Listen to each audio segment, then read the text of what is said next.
और मैं जिस स्टेट से आता हूं, जो रिपोर्टेड बूथ कैप्चरिंग है, जो रिकॉर्ड में है, वो सबसे पहला बूथ कैप्चरिंग बिहार में शुरू हुआ।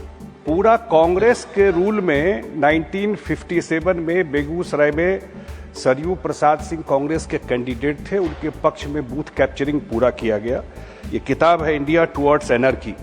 बिहार में ऐसा बूथ कैप्चरिंग होता था कि जो पैसा चुनाव में खर्चा होता था तो एक पैसा रखा जाता था कि हमको जो गुंडे हायर करने हैं, जो बॉम्ब खरीदना है, जो गोली खरीदना है, कौन कौन बूथ कैप्चर करना है, पूरा प्रोफेशनल तरीके से वहाँ बूथ कैप्चरिंग होती थी। 90%, 95% बूथ को छाप करके लोग चुनाव जीतते रहे, सरकार बनाते रहे। जो लोग दलित, पिछड़े, अति पिछड़े की बात करते हैं, वो ईवीएम से पहले बूथ तक नहीं पहुंच पाते थे वोट देने के।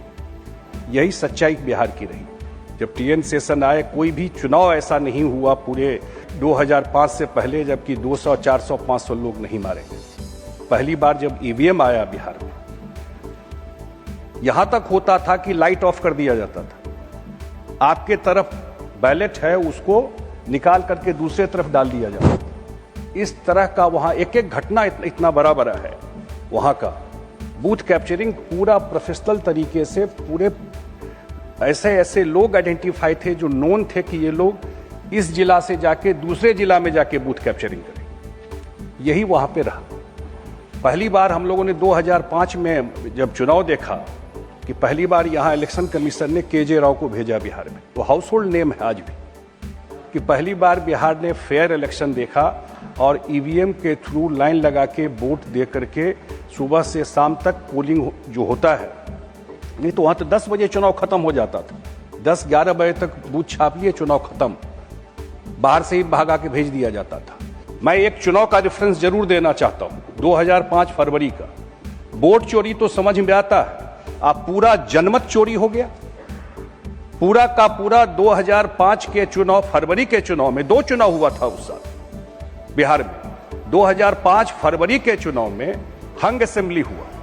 नीतीश कुमार जी के नेतृत्व में कुछ लोगों ने समर्थन दे करके इनको सपोर्ट मिल गया सरकार फॉर्मेशन के लिए। और उस समय की जो सरकार थी, आदरणीय मनमोहन सिंह जी प्रधानमंत्री थे, यूपीए की सरकार थी। और रात में 12 बजे रात में कैबिनेट किया गया और कैबिनेट करके प्रेसिडेंट थे मॉस्को में, रात में फैक्स से मंगाया गया और राष्ट्रपति शासन बिहार में लगा दिया। कोई एमएलए ओथ भी नहीं लिया था। सुप्रीम कोर्ट गए, कोई चर्चा नहीं करता है। हम लोग, सुप्रीम कोर्ट का जजमेंट है। कितनी बड़ी धांधली हुई सरकार बचाने के लिए उस समय। आजकल वोट चोरी का बड़ा यात्रा निकाल करके आया है, लेकिन पूरा का पूरा बिहार के चुनाव में जो एमएलए जीत के आए, उनका आज भी नाम भूतपूर्व एमएलए नहीं है, उनको अभूतपूर्व एमएलए कहा जाता है, क्योंकि वो शपथ ही नहीं ले पाए। चुनाव जीत गए, लेकिन ऐसा काम कांग्रेस ने किया, वो शपथ नहीं ले पाए और राष्ट्रपति शासन लगा दिया गया वहां पे। Thank you so much for watching this video. Don't forget to like, comment, share, and subscribe.